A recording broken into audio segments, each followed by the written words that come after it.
किसी को दावत देने के आम तौर पर दो तरीके होते हैं। एक तरीका ये होता है, इश्तिहार लग जाते हैं, दावत नामे छप जाते हैं, कह दिया जाता है फलां दिन तकरीब है आ जाएं। दूसरा तरीका क्या होता है, कोई ख़ास मेहमान हो तो सवारी भी भेज देते हैं। कुर्बान जाऊं, ताजदार कायनात सल्लल्लाहु अलैहि वसल्लम भी ले जाए गए, बुलाए गए। अल्लाह रब्बुल इज़्ज़त ने ऐलान नहीं किया मेरे महबूब फलां रजब की तारीख होगी, मैं फलां जगह पे अपनी शान के लायक बैठ के तेरा इंतजार करूंगा, तू आ जाना। नहीं, अल्लाह रब्बुल इज़्ज़त ने क्या किया, ताजदार कायनात सल्लल्लाहु अलैहि वसल्लम हजरत उम्मे हानी रजी अल्लाह ताला अन्हा के घर में मौजूद है, महवे इस्तराहत है। फरमाया आज जन्नतों को सजा दिया जाए, दोज़ख को बुझा दिया जाए, हुरान जन्नत नया लिबास पहन ले, 70,000 हूरों का झुरमट तैयार हो जाए, जन्नत से बुराक ले लिया जाए और मेरा नुमाइंदा खास जिब्राइल मेरे महबूब की बारगाह में पहुंच जाए।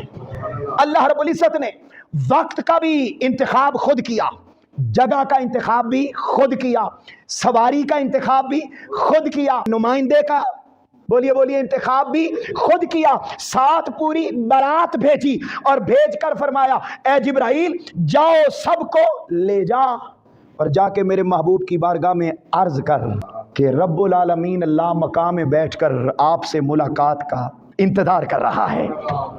इधर जरा अज़मत मुस्तफ़ा देखिए कि सारा कुछ खुद किया और करने के बाद सिर्फ इस पर इक्तफा नहीं किया बल्कि क्या किया, कुरान ने कहा असरा बिअब्दिही, ये सारा प्रोटोकॉल तो मेरे महबूब के साथ था ही, सिर्फ यही नहीं था, मैं खुद भी इस सफर में मुस्तफ़ा के साथ जा रहा था। फरमाया असरा बिअब्दिही, पाक है वो जात जो ले गई। तो लेके कौन जाता है, जो साथ ना हो? बोलो, जो साथ ना हो वो लेके जाता है? नहीं, जो लेके जाता है वो भी साथ होता है। हाज़रीन मोहतरम, ताजदार कायनात सल्लल्लाहु अलैहि वसल्लम अब सफ़र मेराज पर रवाना हो गए, प्रोटोकॉल सारा है और उसके साथ साथ खुद खुदा भी मोहम्मद मुस्तफ़ा के साथ जा रहा है। अब जहनों में सवाल आ सकता है कि भाई अल्लाह ने अगर मोहम्मद मुस्तफ़ा सल्लल्लाहु अलैहि वसल्लम को खुद ही लेके जाना था और खुद उस सारे सफ़र में शरीक था तो फिर वहां लेकर जाने की क्या जरूरत थी? फरमाया दुनिया वालों को यही तो मैं बताना चाहता हूं कि ये दुनिया शोर की जगह है, ये दुनिया मादियत की जगह है, मुलाकात हमेशा तन्हाई में हुआ करती है। यही वजह है सारी नमाजें फजीलत वाली हैं लेकिन किसी नमाज के वक्त वो खुद आके बंदों को निदा नहीं देता।